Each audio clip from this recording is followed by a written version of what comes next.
galing sa House leadership, no? Ang tungkol dun sa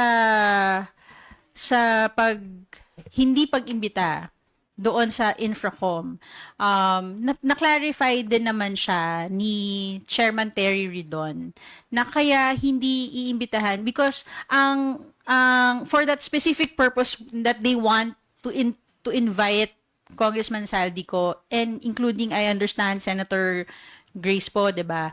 Because hindi siya kasama sa scope ng investigation ng Infracom.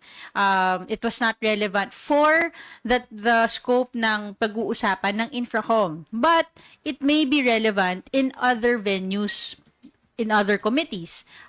So, ang gustong tutukan ng Infracom, yung mga allegations ng mga anomalya sa flood control projects. At nakita natin, nagsetting na ng direction ang Infracom kung ano yung mga initial na tututukan nila.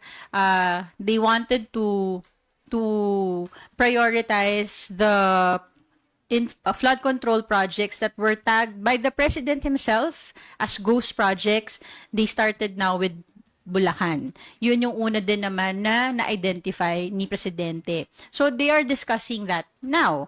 And I think for the next hearing, yun pa rin na mapag-uusapan. So kung ang pag-uusapan ay yung anomalya sa flood control, hindi nararapat pa si Congressman Saldico at na masama doon sa pag-uusap na yon. Pag mapag-uusapan yung mga insertions, doon siguro magiging relevant yung presence ni Congressman Saldico.